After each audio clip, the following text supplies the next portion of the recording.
Hey guys, what's up? Welcome back to the channel, okay? And to everyone that has liked my other videos and has subscribed to my channel, I'm really grateful for that. And that's, to be honest, I'm not really trying to become a super famous, YouTuber or anything like that. But I'm just glad that I can get to help someone. Okay, I understand how this is. I am myself learning every day, and I get stuck on things every day. This is normal. So if you're stuck, and I was able to unstuck you, so that right there, that's really all I want. But yeah. So what do I have for you today? So we're gonna work on creating a reactive map, or a map that could read data from a JSON API, from an API, and then display it on the screen beautifully. So we're going to use a new library called React Simple Maps. Okay, and this is going to be on React. This is a React tutorial. So I'm going to go a little bit over the creating a React application and stuff like that, because although I have extensively covered this in other videos, and you can learn what it's like to, how to create a React video and all that, I still want to go through it a little bit over here, because it usually ends up being a problem, not a problem, but it usually ends up being something that people want to learn eventually and want to get good at, and but they don't always go over it. So if this is something that you don't want to go back to other videos to learn how to do, you can just learn entirely from here how to create a new React application and do this. But it's so quickly, and it's really so quick that it doesn't matter.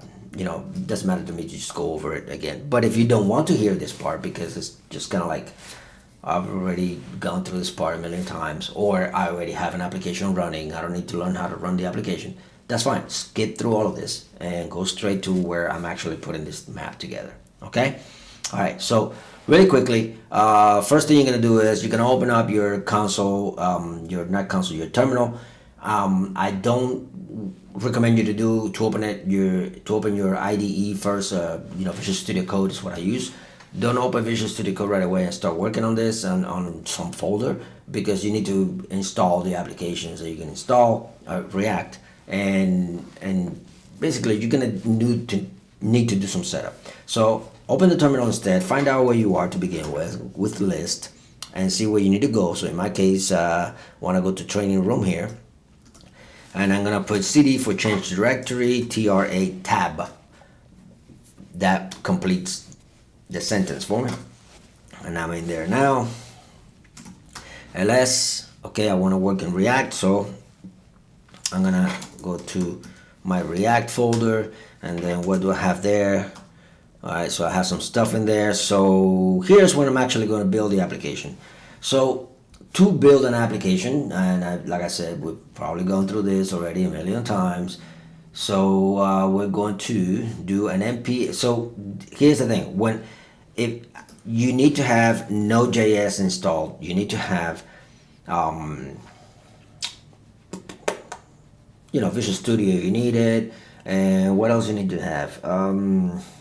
You need to have React installed as well. So go to the React website and make sure that you have React CLI installed, and so there's a few things that you're gonna need, and so you don't run into issue. But definitely Node.js. Okay. So what we're gonna do is we're gonna start by putting npx and then create React app, and you're gonna name it. So I'm gonna name this one my map. What do we call this? Reactive map. There you go. Reactive map. I like it. There you go. Reactive map. Reactive map. There you go. Better. And hit enter, and that's gonna take a little bit of time. For Windows machines, usually takes a little bit longer than for Mac, or maybe that's just because I'm a cheapskate and I buy cheap computers, and my Windows machines have always been really cheap and really like nothing but a hunk of garbage, a hunk of plastic. So So that's why yeah, it always took me a long time to do things like this. But this is a Mac. Mac are not they're not cheap, thankfully, because if they were cheap, I will be buying a cheap one, and then I'll be running into the same issues with slow machines and stuff like that. But because Macs are not really that cheap, they're really well made, and well, things are a little faster. But I know there is a whole feud between Windows users and Mac users. I'm not gonna get into that, but just it's whatever preference. Maybe if you like Windows, stick with Windows. Just make sure that it's a good machine, so you don't end up in slow stuff. All right, so there you go. It took basically all of the garbage that I just spewed out, and that time this thing already felt installed. So you already have some stuff in here: npm start, npm run build, npm test, npm run eject. Don't worry about any of that. We're not gonna use it right away. First thing we need to do is we need to cd into our folder that we created. So cd reactive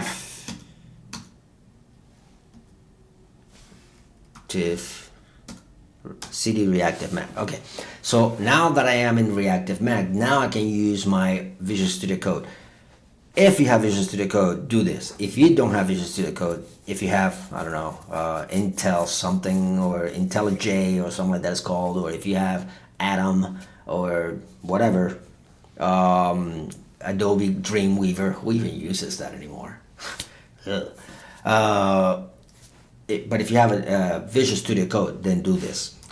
Code space dot and hit enter. Voila, it opens your IDE right on the folder that you need it to work with. I'm gonna open it up a little bit more, and I'm sorry if this stuff over here that you saw me do was kind of small. Just make your computer larger or whatever so you could see it. But it's kind of useless that I just gave you the warning after I already did it. Close that, you don't need it. All right, let's go to this right here, and this one I'm gonna open big, and this one you can actually see stuff.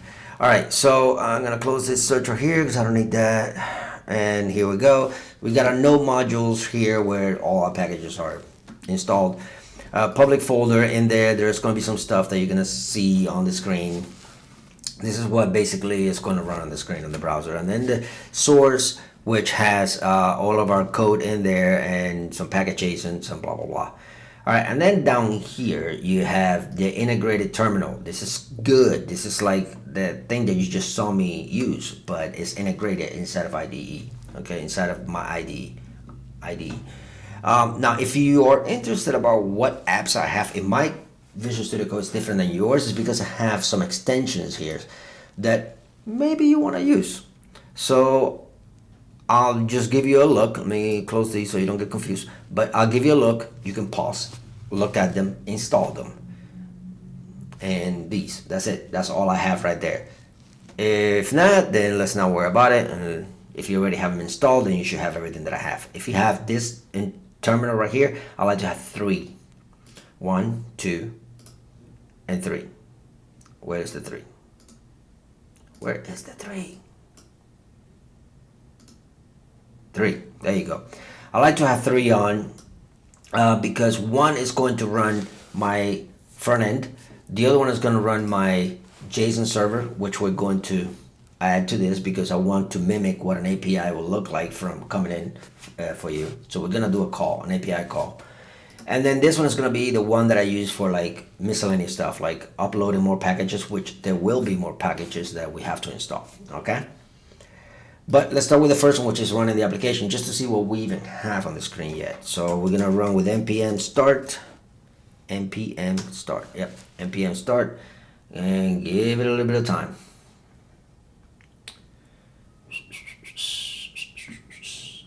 All right, give me a minute so this thing can start running, and I'm gonna bring the screen over here.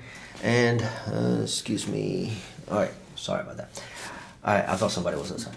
All right, so here's your initial screen, right? This is what React comes out of the box with, right? So we're not gonna use any of this. So we're gonna get rid of some of the stuff here. We gotta do a little bit of cleanup, and I'll try to go there as quickly as possible. And and then we'll be done. So let's start with the index.html file. Okay, so this right here is the actual one that is going to run on the browser. So let's start by getting rid of stuff that we're not gonna need, like this and that manifest and this here and this here. Yeah, getting rid of all that. And then basically what this tells you is that when this runs on the browser, it's going to use this div right here to put your application inside those two divs, because it's going to target it by that ID by that ID name of root. Okay, you'll see this in a minute. So I'm gonna save that, and I'm gonna go to my next file that is gonna read. Is going to be the entry point for my JavaScript, which is my index.js. The index.js basically is going to upload React so it works globally, and then the React DOM so that React can work in the DOM, in the virtual DOM, and then it's going to load my index CSS file for all my styling to be like a higher level, global level. If you have SCSS, that's the same. You can also do that there. And then it's going to install this component, this app component, which is this that's going to render whatever is inside this app component is going to render in here. And I don't even know what this report with vitals does, so I'm not going to talk about it. But then once this app stuff loads in here, it basically will send it to the document element that has the ID of root, and that's how it ended up here. Okay, tracking. Okay. So now let's see what's in the app component, right? So if we go to the app component, then I'll leave that one open because I'm gonna be doing some renaming there. Let's go to the app component and see what's inside that app component. So in the app component now I have my app component right here, which is a function, and I wanna rename this a little bit. But I have the logo coming in, which is this logo right here. I have it being imported from here. So first thing first, let's get rid of this because I don't need it. Therefore, I'm not going to import it, and therefore I'm not going to use it there either. And hit save. Also, this app.js entirely needs to be not app.js. I don't want it to get confused by naming a page app. This page is going to be a map. So I'm going to name it map. So I'm going to rename it map. Okay, obviously things are gonna break. Let's go back a step to here, right? To the index.js, and let's actually call this what I called it, map, and call it map as well in here and save it. That's still not gonna fix the problem because we have to fix the actual map page itself. First, we have to name it map so that we can export it as map. And now by calling it map and exporting it as map, it will be imported here as map from the directory map, and then being used or called or invoked as map. And now if I do a restart, you can see the same thing, and the page that you're using now is just called map. I like that better because eventually here you will have a lot more other pages about contact, services, whatever it is that you want to put, you'll have them here, and then you'll have them also invoked in here. We are done with the index.js. Close that out. We are done with the index.html. Close that out. We're gonna stay here now. Technically speaking, I don't need anything in here. However, I do like this kind of dark background for what I'm building. So I'm going to go to this app CSS. What is that app CSS? This app CSS is basically a CSS that only applies to this particular page only, or I should say to this particular component only. Okay, so if I try to access the CSS that is inside this file right here in another page like about or contact or whatever, I won't get it there because it's only applying to this app CSS and only import it here. Now it could work there if I also import this over there, but I have this index CSS right here, which is global, right? So if I want to use something that I know I'm going to use everywhere else, I'll just use it over there in the index CSS. So back to this right here. The one thing that I do like from all of this is basically this background here. Let's bring that down here. this background, this font size, these three things right here. So I'm gonna copy that. I'm gonna cut it out rather. And I'm gonna go to my index CSS. And I'm gonna add it to the bottom of my file here, or whatever it's called, body. Yeah, to my the bottom of my body. And I'm not gonna use this anymore. I'm gonna save it. Good, it's there. Now these styles, this background color and color is already there. I can use it globally now. Now close this file. And I'm over here. Guess what? Nothing here I need anymore because I'm not gonna be using any of this. So I can just completely remove that entire, that entire CSS file. This app test, delete that, don't need it. That's fine. Now that broke, as you can see, because it's trying to find the app CSS because it is being invoked in here, it's being imported. So remove it from there and voila. Everything is still working because the CSS is living in a global folder now, in a global file. But now what I can do is I can get rid of all of this. And then it just basically deletes the content, but it keeps the styles will be there when I add something.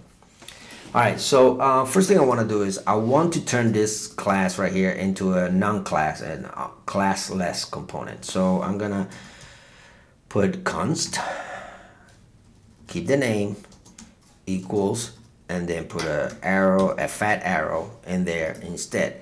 So this is an arrow function now, okay? And it does the exact same thing. So if I hit enter, nothing breaks, everything is fine. So we're good, tracking, cool. All right, another couple of things I'm going to do in here is I'm going to import React from React, and that's because I know that I'm going to use it later. So we could have done this later, but I'll do it now. I know that React was imported at a global state on index.js, but in some cases you have to re-import it again. So in this case, I don't think it's really needed, but you know what? You can import it as many times as you want. It really won't hurt. So just leave it there. And just to make sure that things are working, just add hello there. And just make sure that you can see it. There it is up there. Hello. All right. So let's go to the index CSS because you see how it's like really stuck up there. Don't like it. No, don't like it one bit. So go to the SCSS and then in here, let's go put padding and let's give it 25 pixels just to get it a little bit off the screen. All right, close that file. You don't need that anymore. All right, so now we are here again. All right, so let me collect my thoughts here. What do I want to do now? All right, so how about now we go into and explaining what this React thing is, right? This, not React, but the map, that simple map or whatever it's called, React maps. Anyway, so this is what I'm gonna do. So you go to react-simple.maps.io, and this is what we're going to be doing. We're going to be doing a map where you can check or color each particular country by population, and then those with denser population will be darker, those with lighter population will be lighter. Make sense? So we're gonna do this. Now you could use this for a variety of things. You could do this to show like money, like what the rates of money are, more like what's the value of the dollar like in other countries compared to the currency, or how many, like at COVID-19 so like how many sick people per country, and then those with more sick people will have darker colors, and those with less killed, whatever, dead people will be lighter colors. There's so many things you can do. And here's the thing to upload it. So we'll start by doing this. We're gonna have a bunch of stuff that we need to upload. So let's highlight that and let's go to our which one we're gonna do. Let's use the far one right here for our testing, for our, what do you call it, installing. So we're gonna go with npm. Oh, I already had it copied. I'm just gonna paste it. So what I'm doing here is I'm doing an npm I for install, and then -s, which is for save. Now I know that somebody else in another one of my videos said, but save is not important. It's not necessary. It isn't. That's true. It isn't. I could just leave out the -s or the -s, and it will be fine. However, if somebody else is going to pull this application from GitHub, and then they're going to install it in their machine, because it's not saved, the reference is not saved for them to install it. When they run npm install, this particular thing is not going to install for them because the reference is not there. So I like to just make sure that it's there. Okay. All right. So we're going to do that, but we're also going to bring a couple of things. So this is why I'm doing this. The reason why I'm doing this tutorial to begin with is because their application, their documentation is really not great. It's really poor. So because they're what you call it is so vague, I'll make sure that I make all this distinction, clarifications in here. All right, so what are we gonna do is let me get a list here so I can tell you what you need to install, and we don't have to waste that much time. All right, so we're going to install the React Simple Maps. We already have that on the screen, and then now we're going to add D3 scale. Okay, we're gonna do that, and we are going to do. That's it. Actually, that's it. Yep, that's it. Hit enter. There's another one we gotta do, but that one is gonna be global. Add a global install. So I'm not gonna attach it to that. All right, don't worry about these vulnerabilities, moderate, blah blah blah. That's all npm packages say that for some reason. But if you do want to make sure, you go to the package JSON right here, make sure that they are there. So here's your D3 scale, and here's your React Simple Maps. You're good to go. You're fine. All right, so there's one more thing that we have to do, and I'm not gonna do it myself. You're going to do it because I already have it installed. All right, but this one is gonna be at a global level. Now, here's the thing: Windows users, you don't have to worry about this part that I'm going to say right now. You still gotta install this, but you don't have to worry about this one thing that I'm gonna talk about. Now, Mac users, you do have to worry about this. If you're a Mac user, you have to put sudo in front of anything that you installed at a global level because of Mac. That's it. That's going to prompt you to put in your password. Do that, and then it will install globally. Okay. If you're not doing this globally, then you don't have to use a sudo. Just like we already did an npm install, but we didn't use sudo because it wasn't global. It's fine. If you're a Windows user, you don't need to use sudo. That's a Mac thing. So, Windows user, ignore the sudo. Okay. Mac users, put the sudo, and then the rest. npm install -g for global, and JSON, not the name of somebody named Jason, JSON dash server minus capital S for save, or this if you like to write more. I like to write less. So there you go.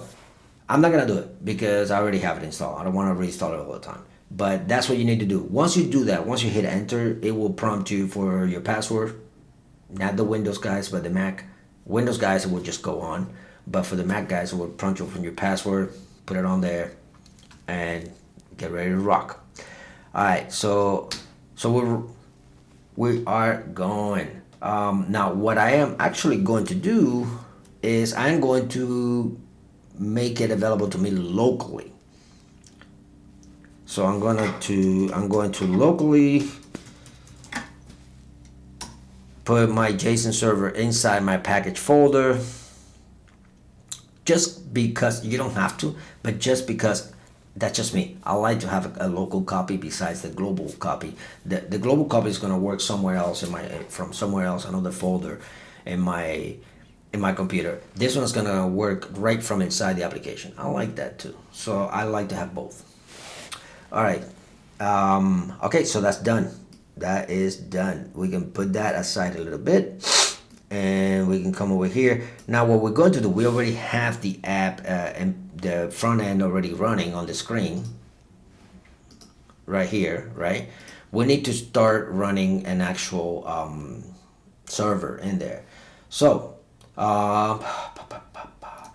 So this is what we're gonna do. Because I like to make things easier for me, this is what I'm going to do. This is how you run your JSON server, okay? If you go to your JSON server, let's actually show it there so you can see it. JSON server React, there we go. JSON server npm. We already did this right here, right? And then there's going to be actually a little bit more. This is actually pretty well documented. This is your npm a global install. You're gonna need a db.json file with this information in there. You could do it manually if you want, or you can let this thing do it for you. And then this is how you run the server. Now, I like to go a little bit further from here. I want my JSON server and I want it to run in the port that I specifically defined for it. So if you go down a little bit more, you're gonna find this alternative part right here in the extras section. I like this part right here. So I am going to basically copy that and I'm gonna come over here and I'm gonna paste it. Basically what I'm saying is use my JSON server to watch the file db.json and render it and make it accessible through port 3001. I like 3001. Now, check this out. I don't have db.json in my folder yet. It should be down here somewhere. I don't have it, right? According to the documentation, I have to create it manually and put it there. No, you don't. As soon as you run this, it's gonna find out that it's not there and it's gonna add it for you. Like it. Hit enter. And look what it did. It says, oops, db.json doesn't seem to exist. Creating db.json with some default data. And look at it right here. So now if I open it, bam, there it is. Perfect. It's doing the work for us. I like when things do the work for me. That's not a problem. We're not gonna use all of this stuff, all right? And instead, we're gonna use, just to make this a little bit faster, I'm already going to add the database JSON that I have available for you, the one for all the countries.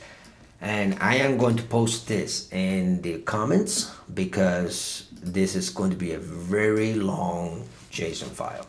You see, it's long, right? I don't expect you to type all of this. I'll let you type, I'll let you copy and paste it. And here it is, basically two tables, two objects or two arrays inside an object. This array contains, this is gonna show up as an array eventually, which has a content, an object in it, and that object has two arrays in it. Array of objects. So it's an array that has an object that has arrays of objects. And one is going to be all the countries, and each country is its own component, its own object. And the other one is going to be an array for content and data, which we're going to use for something else. So now I can save this, right? And you see that something went on here, like it refreshed, okay? So now if I go to localhost 3001 and I go to countries, there it is. It's available to me now. This is my API connection string. All right, so let me just put this next to it just because I like to have things a little close. All right, so now that that's there, now we can, yeah, just keep it there. Just put it to the end over here instead and keep that one up there. We're gonna start working on the actual page now. All right, so now you have the JSON running here, your server running and your application running. So these two right here are pretty much done and they need to continue to run. So you can do all of your work that you need to do inside of this. Not all your work, like if you need to install anything or check for anything, just do it in this. That's why I like this terminal, this an integrated terminal, because you can use many of them without adding more windows on the screen. So that's good. And if it's too much or whatever, you can always reduce it over here. All right, cool. So we're gonna need a few stuff and we're gonna move along pretty fast now because I want to make sure that, you know, this kind of moves, all right? But first of all, I want to make sure that you can at least get information from your JSON, from your API. So we're gonna make a very quick call to the API and try to render a list of the countries that are inside of that API that we created, just so we know that the connection is being built. Before we design the map, before we add everything else, we need to test that we are successfully getting a promise back from the API. Okay, so for that we have to install a few things. So first we're going to install use state and use effect. Okay, we're gonna use all of that. So use state basically lets you manage the data that you have and put it inside of a state so you can morph it and do whatever you need to do with it. And then use effect, it basically allows you to manipulate this data that is being saved in the state and then populate it at a global level so you can get it at not a global level, at the entry level of the application into the DOM, so that whenever your application loads, boom, it shows. Okay, so we're gonna do that. So we're gonna, yep, we got this right here coming in, and let's see, yeah, I guess we could do, all right, so now we're going to define the state to begin with that we're gonna be working with. We're gonna define the state with like this, and we're gonna call them countries. Set countries. This is my setter, and countries is the state, and we're gonna define it first as empty array, nothing in it. You want the state to be empty so that you can assign things to it and fill it in.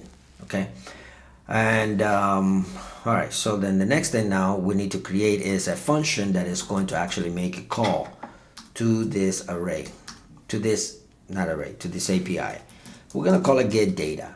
Okay, and you have to make it a const, obviously.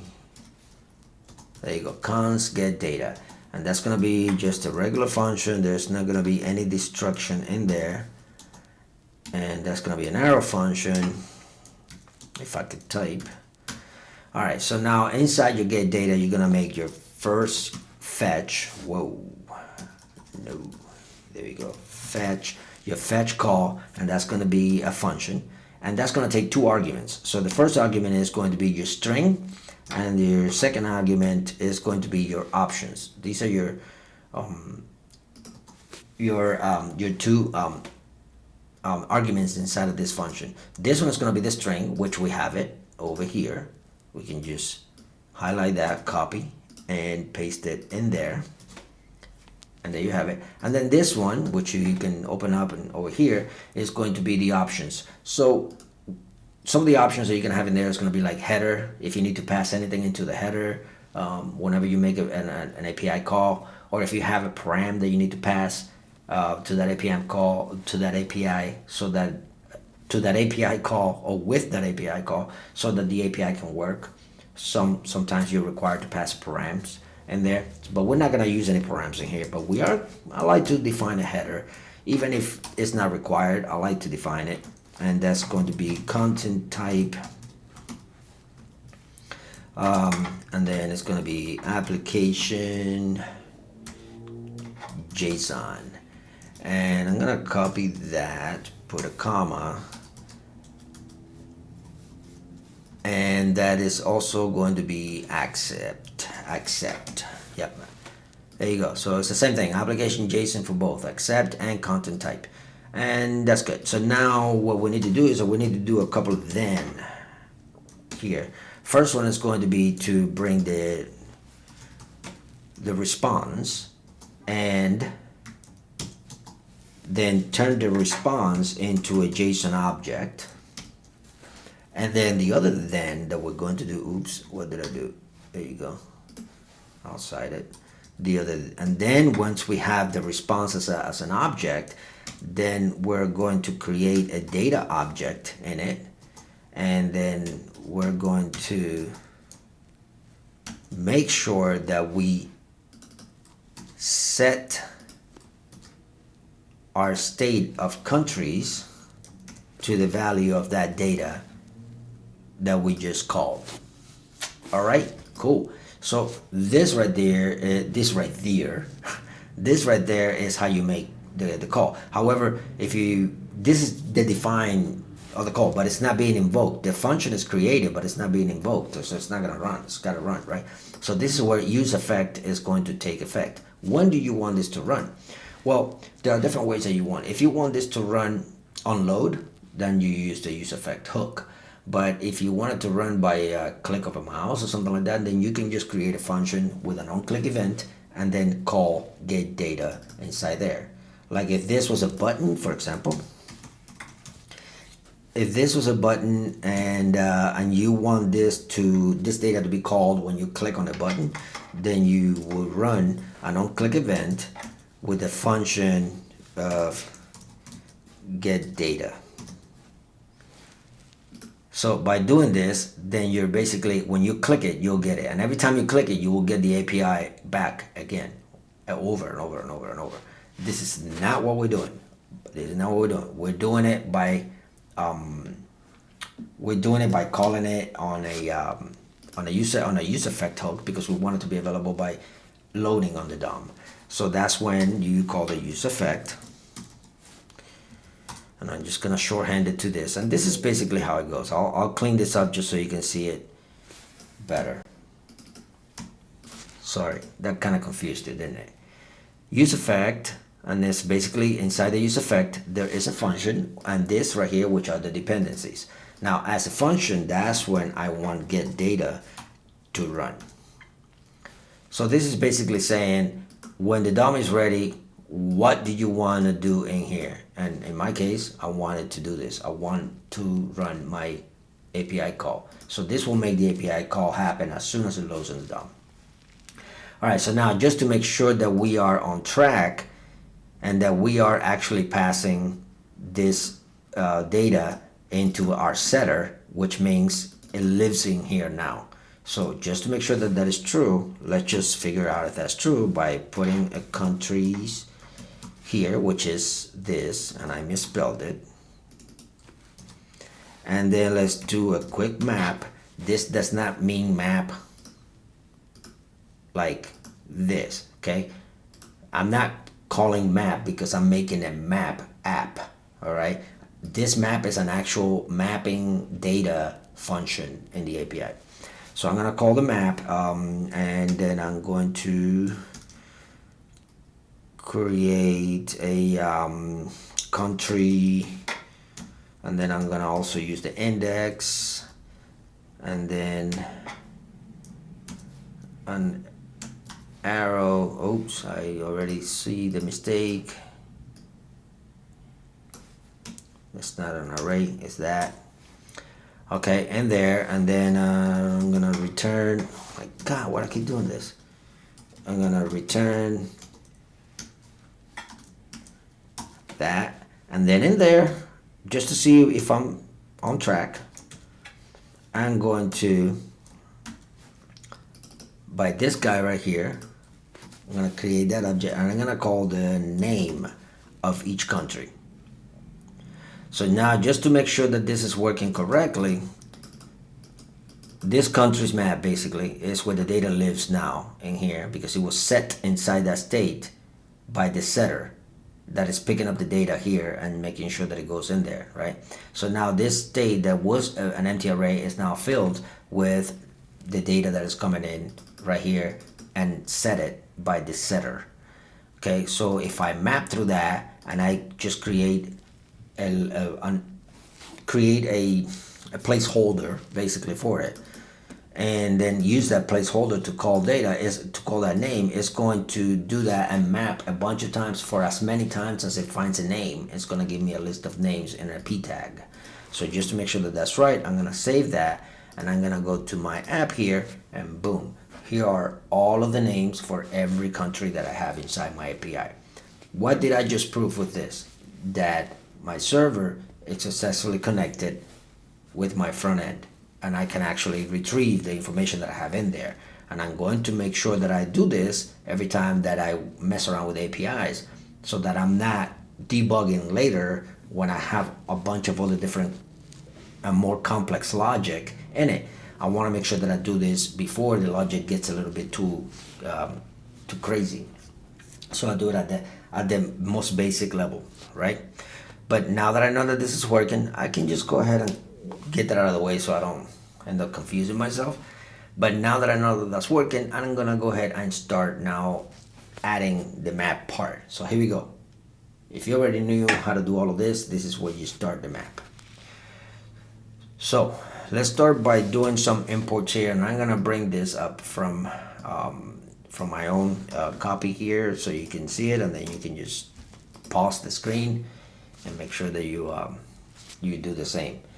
You want to bring composable map, geographies, geography, annotation, which we're gonna use later, zoomable group, sphere, graticule from React Simple Maps, and then we're gonna use scale linear from D3 scale. Okay, so this scale linear is the one that is going to be in charge of deciphering how the colors are going to look according to the data, like which ones are going to be darker, which ones are going to be lighter, all of that stuff. And this right here, all this big stuff right here, this one is the one that actually makes the map for you. Geographies is what has the logic in it in reactive maps, on React Simple Maps, that contains all of the shapes for each country and all that. So it's technically a huge JSON file, basically, that you can map through. Geography is for each particular one. Annotation is when you want to write things on the screen. Zoomable, so you can zoom into a country if you want. You can, click and then it zooms in deeper.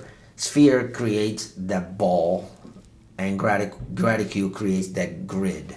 So basically, I'm talking about this ball and this grid. Okay. So now that you know what all of that means, then we'll get to use it in a minute, but let's just first bring all the stuff that we need.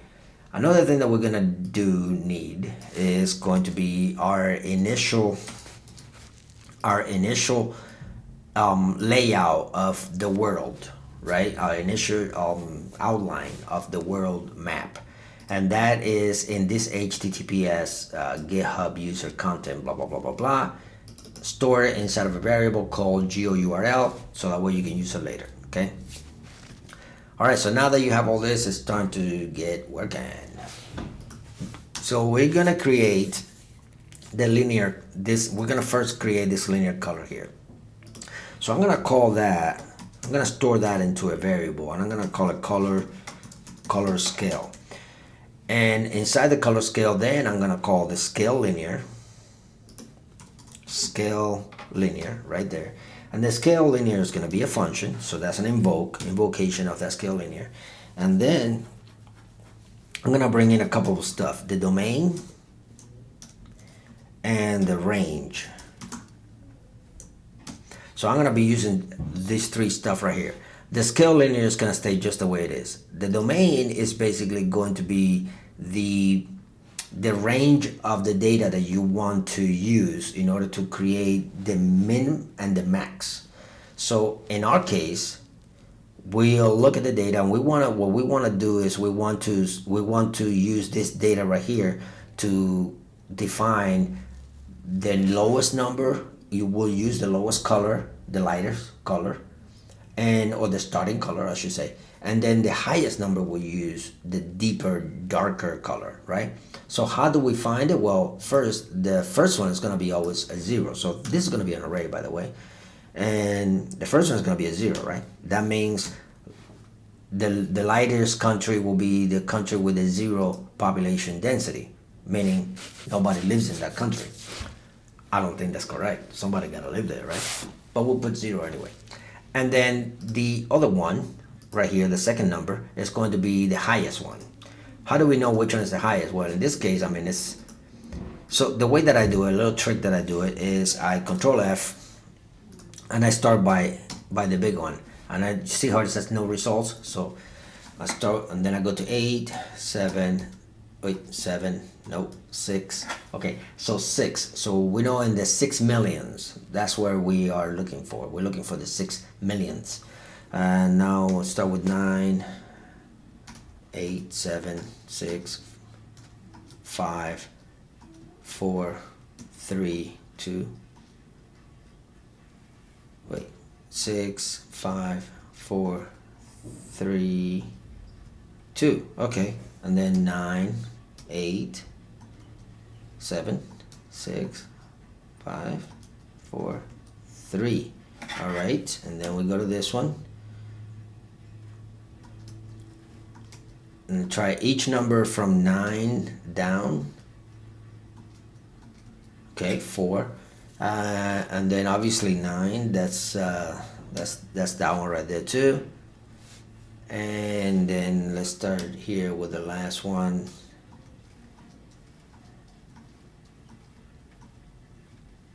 Two. Okay, so that's basically it. This guy right here could possibly be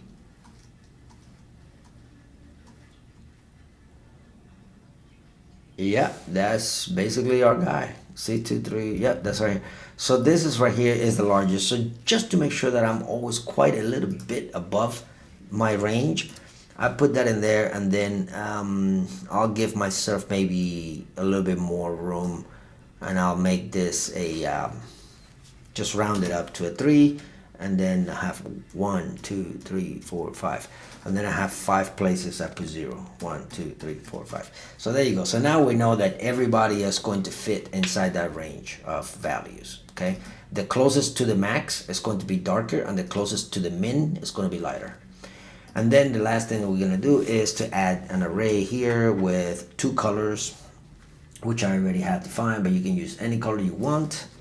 If you're doing, if you care about about user experience, then you may want to actually go for like degrees of hotness from green or blue, from blue to red, as in cold and hot. You could do that for like temperatures. Maybe you could do that. All right, but now that the color scale is already defined and and this is defined, then we can start writing some of the stuff here already. So we're not going to use this yet, so you can just bring this and like minimize it so it's out of the way. I like to minimize everything that I'm not using, so I can get it out of the way. So next thing you're gonna do is, right now, because we're not using Bootstrap or Material UI, we're not using anything that is going to define the size of the way that stuff shows on the internet, on the page.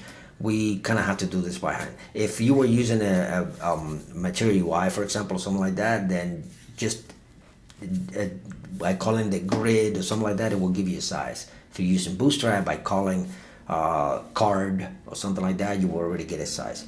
We're not, so we're using everything from scratch, so we're gonna have to build it from scratch.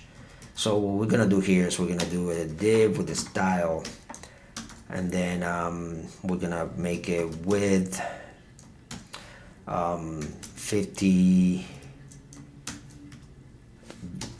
viewport width, and height is going to be also 50 viewport width, viewport height. So this is basically going to take whatever viewport width you have. Viewport basically is the size of the screen that is rendering at the time. So if you if you reduce the browser width, then that's going to be the viewport width, and that width, half of that. So this is going to show, basically, it's going to break it into half, which is about here and about here, and it's going to show it in this quadrant over here, which is fine. That's all I want. You could center it later if you wanted to, whatever. And then here's where we're going to actually start putting in the stuff. So let's start by building this, and we're going to first use the composable map. So we start with the composable map, and inside the composable map, we're going to add a few, I'm going to open that, and we're going to add a couple of props in there. So the first one is going to be the width. I want my map to be about 900 pixels. Oops, I made a mistake here. About 900 pixels wide. And I want my height to be about 400 pixels high. Okay. And then the next thing I want to do is project config. So my project config, and this is where I've been back and forth. Let me just take this out. I've been back and forth with the makers of this library about this projection config, because it doesn't really have a whole lot of documentation in their stuff, in their website, and I wish there was, because I had to figure a lot of this stuff out on my own. So I wish they listed it. It will probably make my tutorial useless, but whatever, right? But what I do know that you could use here is the rotate, and the rotate basically what it does is it creates the map in which way you want to rotate it, and X, Y, or X, Y, and Z, whatever, axes, three-dimensional axis.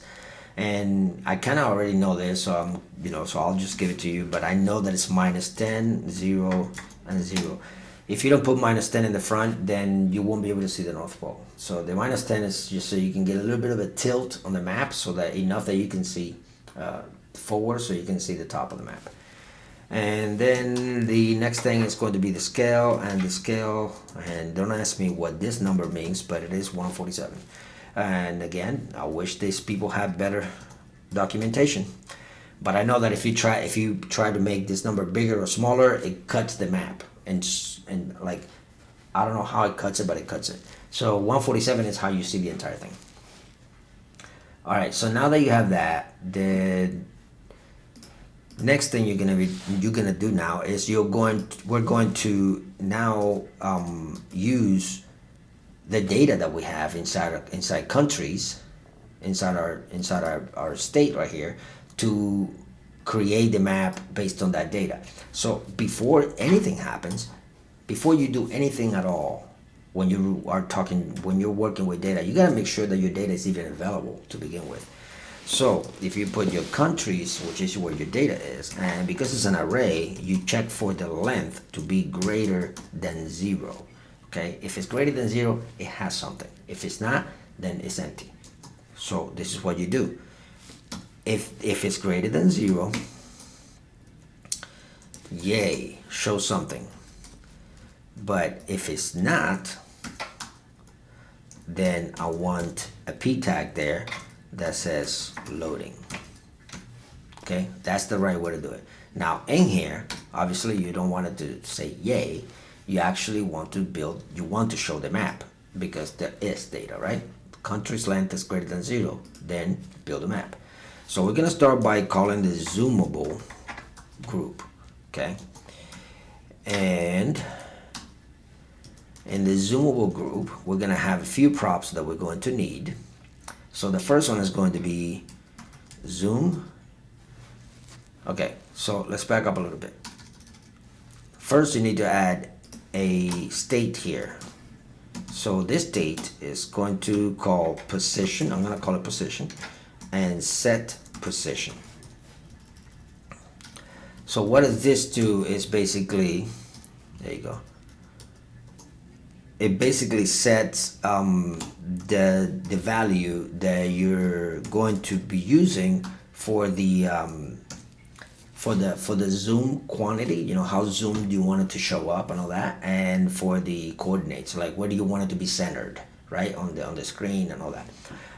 So we're going to set up a few things from the go so that they're initiated with the values that we want to initiate. So we're going to do a little bit of deconstruction here, and we're going to deconstruct the coordinates, and we want the initial coordinates to be 0, 0, so that it's always centered, right? And then the other thing we're going to deconstruct is going to be the zoom, and that's going to be 1, so that it's always at the lowest zoom, so that it's not zoomed in and you can see the whole thing. So now that we have that, we have access to position zoom, and position zoom equals 1, position coordinates equals 0, 0. So when we go back to the zoomable group here and we declare the zoom property, then we can call the zoom property to be position dot zoom, and that is not right. There you go, position zoom. This is the same thing as saying position 1, but zoom 1. It's the same thing. All right, and the next one is going to be center. So where do we want to center this? We want it to be center at position coordinates. Okay, and then we're going to do an event.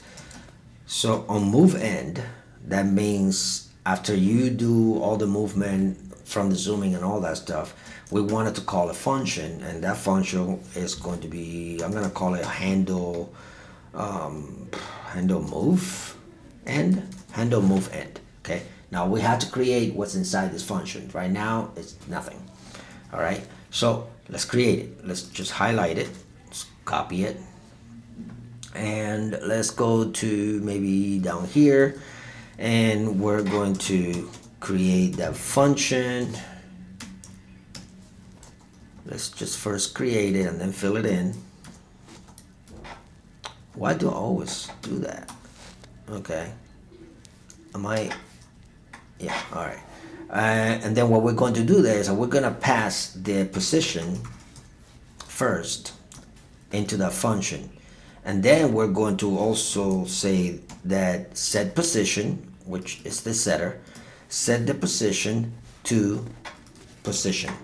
So we are setting it to itself so that whenever I call this handle move function, it basically resets to, it sets the position to the initial position. So it's a reset. Okay, so now that that's working and that's working in here, now we'll continue to actually to build in a few internal parts on it.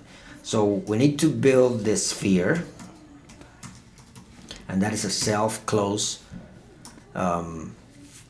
component, and the graticule, which is also self-closing. Now there's a couple of things here that you can do to this to style it a little bit. Because these two things are made with SVG, you can use SVG properties. So we're gonna do the stroke, and that's basically a color of what you wanna, the lines to be, and we can make it black. And then the stroke width, which is the width of the of these lines. I want them to be like super tiny, super thin. So I'm gonna do this. And then now, wait a minute, that's supposed to be that. Okay, so I now want the same thing for the graticule, because I want those lines also to be equally thin and the same color. So I'm basically coloring these lines and this line outside the sphere so that it's all the same color. Okay, all right, so now that I have that, now I got to build the actual map inside it. That's just the sphere. So let's actually see if we are onto the right track, and let's just go ahead and put that on the screen and do a refreshy, and boom, there it is. We have this, we have the sphere, and we have the graticule. So we're working, we're onto something. All right, so the next thing now is we need to actually develop, put the map inside it. So we're gonna start off by opening an object inside that graticule, whatever. No, sorry, not yet. We gotta build in, we gotta bring the component first. So the component we're gonna use for this is going to be geographies. And then geography is going to take one prop in it, which is going to be geography.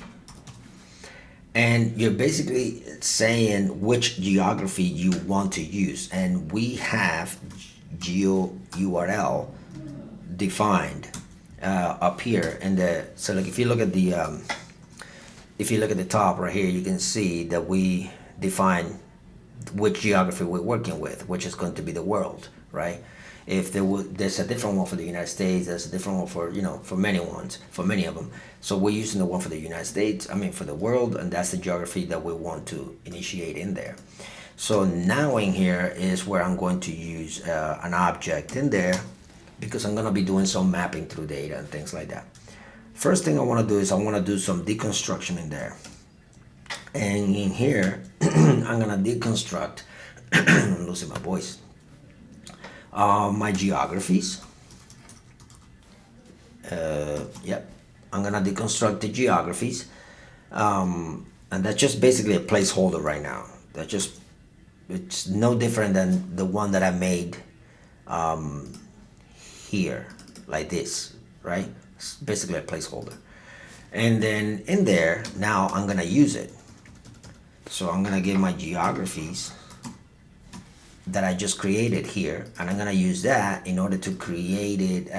I'm gonna use a placeholder to create with it, and then I'm gonna map through that, and then inside my map I'm going to create another placeholder called geo, for example, and the index because I want to not get an error. And then I am going to, because it's a function, I'm going to create the function, and then and then inside it, that's where I'm going to go through all of this, right? So first thing is I'm going to need to create a comparison, and let's call this ISOs. So what this ISOs is going to do is, what I'm trying to do is I'm trying to compare and equalize the value of this ISO to the ISO A3, which is the property for the actual property for ISOs and geographies. That part is confusing, but trust me, you need that, because by me equalizing, by me making this equal that other ISO, it creates that connection that the geographies component is going to say, oh, okay, you're saying CAF, got it. I got that shape for Central African Republic, and I'll know what to do with it. So here, it's just basically just, trying to find in my data what I want them to read, and then give me back, what that equals to. So I'm gonna call it ISO so I can use it later, and then I'm going to basically, through my data, right? Because that's where I have my values. I'm going to do a find function. Now my find function, I'm gonna create another placeholder again, and that placeholder is going to then run my ISO 3, I think it's called. ISO 3. It's gonna look for my ISO 3, and it's gonna make it equal to, or not gonna make it equal to. It's gonna compare it. This is a comparison operator. If my ISO 3 equals to the geo, this one, right, inside my geography, it equals to the geo properties that ISO A3. So now if my ISO equals ISO 3, store it into this variable called ISOs. That's what I just did. That's what I did. Now we're going to go ahead and start and do a return. And then inside my return, I am going to call my geography component. And then now I'm going to set up a key, because if you don't, then React won't like it. And that's why I have index here, so I can create an index for my key. And then I'm gonna bring the geography prop, and then I want them to give me every geometrical shape that I found according to my ISO that I called in. And then I'm going to bring the fill property, and the fill property is basically going to fill it in the color that I wanted to fill in. So here I have to do a little bit of a conditional ternary function. So using the ISOs here, right? So as my conditional statement, and I'm gonna have the two options. So if my ISOs is there in my data, if I have an ISO in the data, then do this. If not, do this. So what is it going to do? It's going to run the color scale function that I created up here. This color scale, right? It's gonna run the color scale and it's gonna say ISOs. It's gonna look for the ISOs as an array, and the prop that I'm gonna look for inside there is going to be population. The metric that I want to use is going to be population density. So yeah, I'm gonna separate this a little bit so it's visible, and then I'm going to create the else. And the else is going to be like, what if there isn't a country in there with a population of density value? Like I intentionally left a couple of countries without it, just so you can see them differently. Then I want to color those into maybe just 333. So what it's going to do is going to go in there, and it's going to run this fill function here and say, well, if oh, I got to close my component, by the way. There you go. It's a self-closing component like sphere and gradicule. And basically it's going to go here through the field and it's going to say, okay, if the ISO is there, look through the ISO's population density and apply that color to it. And if the population density is not present, that means it doesn't exist, then at least make it black. All right. And that should be the one that does it. So now if I hit save and I go back to my map, boom. I intentionally left Canada, Australia, and Russia, and China, and all of Asia out so that you can actually see it. If I would have done it with a tiny country, you probably wouldn't have noticed it. So I did it with this so you can just see it. I can make it and then let's see if the zoom works, as you can tell. And then I can bring it back out again, and I can reposition it. So everything kind of works the way it should. And then the last thing that I need to do is the annotations part in here.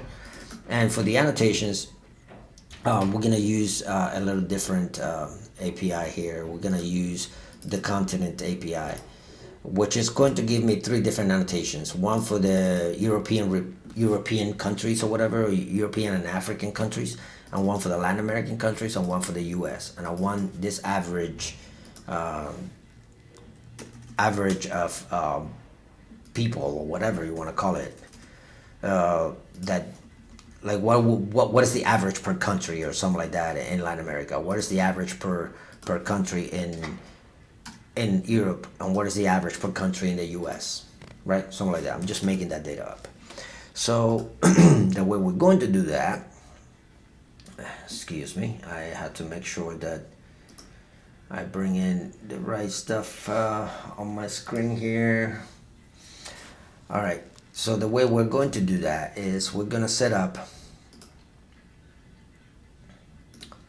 we're going to bring in the annotation. So if we go down to the map, and we have the geography right here on my return. So I have the geography here. If I try to do, let me bring this here so it's there. So if I try to bring annotations in here, annotation, yeah, annotation, it's annotation, no, yeah, there you go. If I do this, for example, you see how it's already red. That's because the return can only be one child. You can't have multiple children. So I'm gonna build a fragment around it so that I don't build an unnecessary div, and that will be fine. Now I have one child inside of my return and many children inside many grandchildren. That's fine. So let's start working with the annotation. So the first thing that I want to do in my annotation is I want to bring, there's a couple of things that I have to do for the coordinates and stuff like that. So one is going to be the subject, and where I want the subject to where I want the subject to show up on the screen, basically, which coordinates.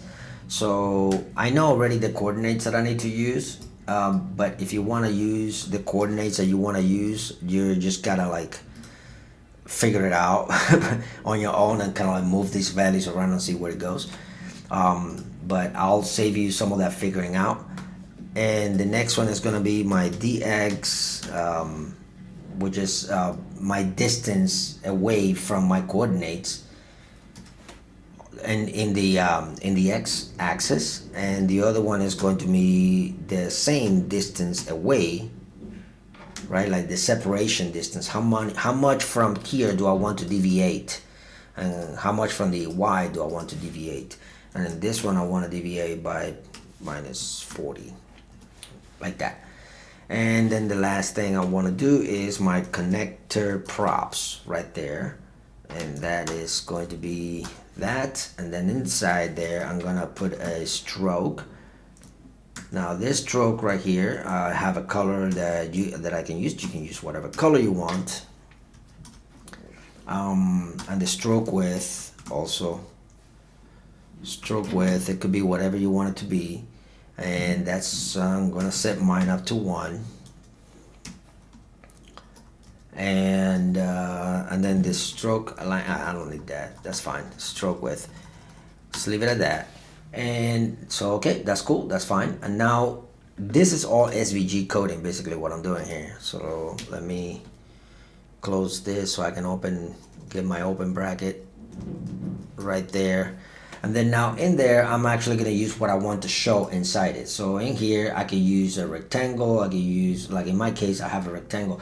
I'll just bring that information in there. So, and then you can pause the screen and then type it.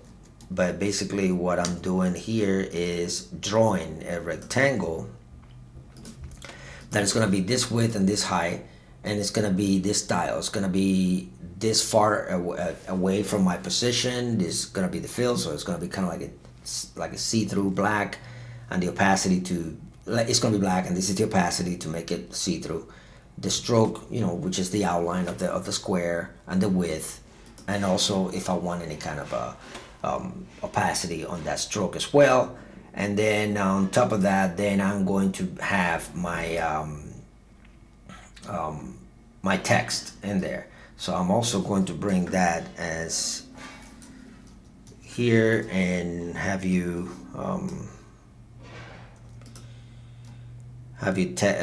basically pause the screen if you want to if you want to figure it out. All right, so you see here that this is already kind of giving me an error, and the reason why, oh, by the way, these right here are just SVG properties and colors and stuff like that, and styles, just CSS stuff.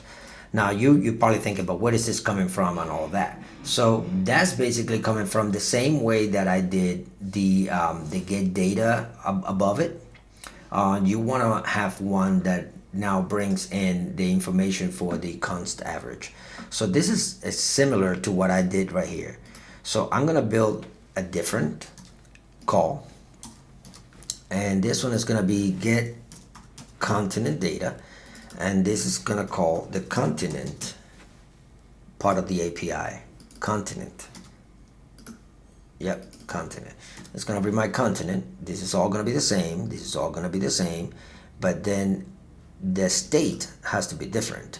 So I'm gonna come to my state right here, and I'm gonna copy it and paste it, and this one is gonna be continent and continents, like that. And I'm gonna set my continents in here. Let's just minimize that so they don't get confused. Instead of set countries, it's gonna be set continents. So I'm gonna set continents data, so everything is exactly the same. Now I have to make sure that I call this in my use effect, otherwise it's not gonna load. I need to invoke it.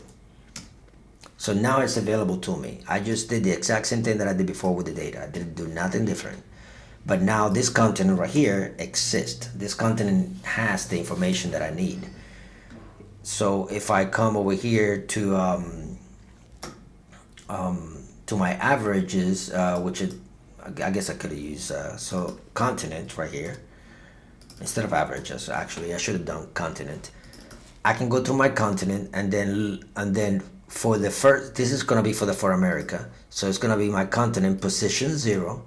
Give me the continent name. So actually, let's call this name.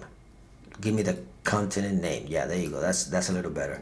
So for my continent, give me the name, and then give me the average on the other one right here. Continent and continent average. There you go. Then I can put that there to fix it. I can save it, and now there you go. US 1200 something something. I could do the exact same thing that I did with this, also with these guys right here, but obviously I'll have to change this coordinates and make sure that I can. So I'll let you, how about I let you guys create down here another annotation and another annotation. So 3 more annotations, and 3 annotations in total right here. So these are going to be, this is already done. This one, the first one by me, is already done, and this one is going to use this information here, and then this one is going to use this information here. Do that on your own so that you know that it works and that you can do it on your own. It's a pretty simple homework. All right, so that is all I have. I hopefully you can use this in some way in your projects. If you can, if you don't need it, if you don't have a need for it, then that's fine. But hopefully you learn something from it. So, and I will see you guys in the next one. Have fun.